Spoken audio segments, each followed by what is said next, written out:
Hey everybody, happy Sunday.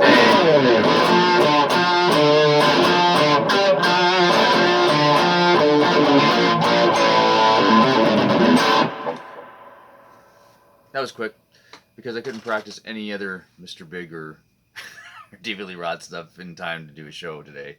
Be spending a couple hours practicing that kind of stuff because it's difficult. It's difficult to play. I'm not gonna say that I could just bang that stuff off. Come on, you know, like you YouTube guys, playing the crazy stuff. You're probably practicing for hours before you do that. Maybe you are. I don't know. Anyhow, coffee's not around. Anyways, happy Sunday. And we got through the Ides of March. March flew by, didn't it? Just flew by. Yeah, it's gonna be like this weekend is the end of March. The next weekend, it will be going right into April. Interestingly enough, when that good weather comes, the time just flies by. Cheers. I'm gonna take a sip. And try not to slurp and gross people out. How people slurp. You're in public, on the bus or something like that, or you're in theaters. Went to a theater show, and my wife Angela gets really annoyed by. She can't help but listen to people's conversations in a group, like if you're sitting in a crowd, and she can't. And I tune it all out. Then, but this, we went to a show on Friday night, and I could not tune out the people behind me. It was just like, oh my god, just so aggravating. And I think it was a first date too, like one of those, it's obviously older people, so it was on one of those internet dating things. But anyhow, what did I just play? Shy Boy. I played Shy Boy by a song that came into more of a public eye with the David Lee Roth Eat 'Em and Smile album, which featured the song Shy Boy as well as Yankee Rose and a bunch of other hits, Crazy from the Heat, or what's it called? No, Going Crazy. That's the name of the song. But the song Shy Boy was written by Billy Sheehan, who turned 72 this week. Bass player extraordinaire from Buffalo, New York. Giving some airtime to the unsung heroes, but I don't think he's an unsung hero in the musician world because we all know who he is. This is my one and only Talus album that I own. Talus was the band in Buffalo that, well, I'll tell you, this is how my friend Brad Smith and I discovered Talus and told all our friends, and eventually we had groups and groups of people going down to see Talus at the Gasworks in Rock and Roll Heaven and a bunch of other places. At Grand West, 20 Grand West was another great place to see bands. Hot Rocks in Brampton. It's just a bunch of great places. And this band played. And Talus. So we were watching. We in Toronto we got Buffalo TV, Channel 7, Rocket Ship 7, and the CBS channel. I can't remember the number now, but there was Channel 29 was all the old shows on UHF. Remember all that stuff, guys? God, we're old, aren't we? And there's commercials for a school called DeVry Institute in Buffalo, and there was this guy, crazy bass player with the blonde hair, riffing away, and you go, well, was he playing bass? What exactly did he do? And he was doing this commercial for DeVry. And Billy Sheehan was a legend at this point in time in Buffalo, but not really known anywhere else. So Brad and I just said, we gotta go check out this band Talus and see this bass player play. So we went down to the Gasworks. I don't even know if I was of age when I went to the Gasworks and saw Billy for the first time, and then just completely blown away. It was pretty much this lineup right here. Here's Billy in his beautiful red leather jacket here. Mark Miller on drums. The late great from Toronto, Ontario, Canada, Phil Narrow on vocals. Phil Narrow was just an amazing frontman fronting this band. And we have Mitch Perry, incredible guitar player here. By the time I saw this version of this band, Mitch Perry was gone. He left the band and was his name Johnny Angels? It was a band called Rock Candy, and looked a lot like Mitch Perry, but he was another great guitar player who was not filling in, but he was their new guitar player. And then this version of Talus, of course, was together right up into the time that Billy here took off to David Lee Roth's band because David Lee Roth had to put together a bunch of pretty hot players like Steve Vai and him Billy to replace Van Halen. So he went the right route, and so Shy Boy ended up on the Eat 'Em and Smile album, the first David Lee Roth album. It was on. This isn't a live. This is a live album, by the way. And Shy Boy was also on a studio album by Taos. I can't remember which album it was. Might have been Sink Your Teeth. I can't remember what album it was. But we went down and saw this bass player play, and he had basically a full range PA system on stage behind him as a bass rig, like butterfly bins and that huge, incredible stuff going on, and the guy could just played way better than any lead guitar player you ever saw, and that night he switched with the guitar player and they played "Gimme Shelter," and it was just an amazing night. And then from there on in, we saw Talos every time they came to Toronto at any bar, So it was and we used to go up and talk to Billy, and he used to tell us some great stories because he was in UFO. He just played in UFO. Had some incredible stories about how messed up UFO was, and later on I read in one of a book later on UFO, and all Billy's stories were in there, and exactly the same. Like he's telling the truth. It was like the exact stories that were in this book. Just stuff like food fights in Greece. They had an incredible brawl in this food line after the gig. Just unbelievable stories like that.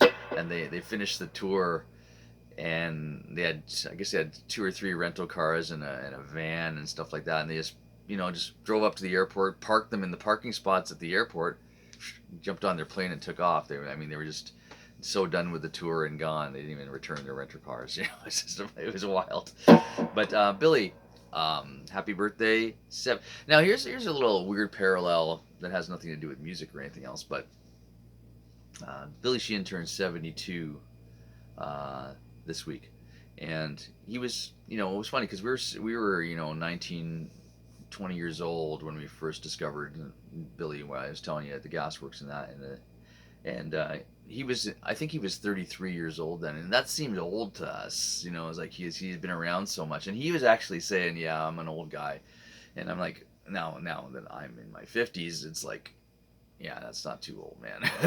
And he wouldn't think so either at 72. But it was just funny that George Foreman, one of our heroes, boxers, passed away this week, and I would have thought he was a little older than 76. But then you think Billy's out there touring, playing, just finishing up the Mr. Big retirement tour at 72. I just thought it was kind of an interesting parallel that those guys were so close in age and so different in I don't know, outlook, personalities, and worlds, if you will. Yeah. But anyways, if you ever see this album anywhere in the delete bin or pick it up, because there's some incredible bass and guitar playing on here. Intermounting Flame, check that song out, and Frondele, which was a take on a classical piece that they did, but it definitely doesn't sound like a classical piece when the way these guys play it. Yeah, Billy Sheehan, phenomenal player. Really, I'd say an unsung hero, because in the world of bass players, his name will come up in the rock world, but probably doesn't come up in the overall spectrum of jazz fusion and everything else when we talk about Jaco Pastorius and that. But Billy Sheehan is definitely one of the most innovative bass players I've ever seen in my life, and I was just happy to have seen him up close.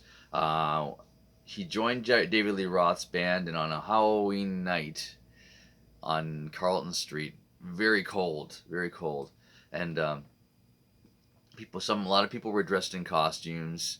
I don't think we were, but we were going to the show, but a lot of people in costumes, and I saw Phil X on Carlton Street wearing Eddie Van Halen jumpsuit with a bare chest. It was freezing out.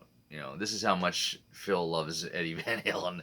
He was dressed like that, dressed like Eddie Van Halen, going to the Eat 'Em and Smile tour to see Steve Vai play Eddie Van Halen, which he did quite well. A lot of bravado, Steve Vai. They played "I'm the One," and Steve Vai just took the guitar and laid it on the monitors and played it overhand the entire Eddie Van Halen solo. It's kind of like, did he come up with that, or did Dave say, "Hey, just make it look like it's nothing to play that Van Halen solo"? Yeah, yeah. A lot of Van Halen songs in that set, though. A lot of Van Halen songs in that set. Amazing, amazing. Why am I repeating everything? Johnny 2 times.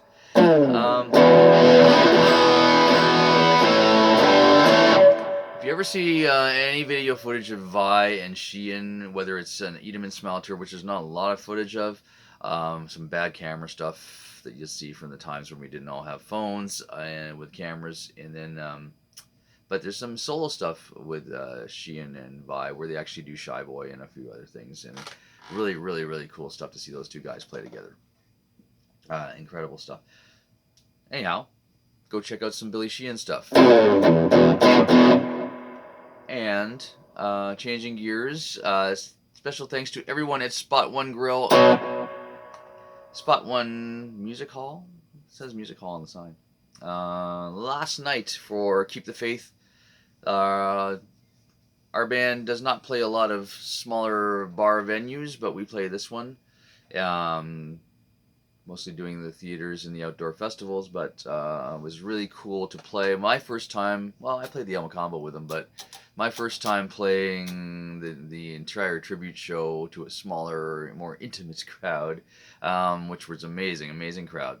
Special thanks to everybody at Spot One last night. If you're around this weekend, Keep the Faith is at Zoetic in Hamilton on Saturday night. But if you're in the London area, I know you London people are watching this show.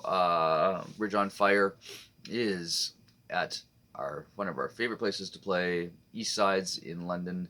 One of the last of the big rooms and the big system and everything on stage just sounds so good. Mike is such a great sound man, and he does all the lights too as he's playing, and I've never seen him really miss a cue.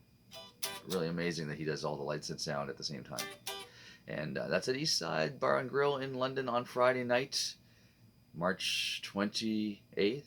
I don't know.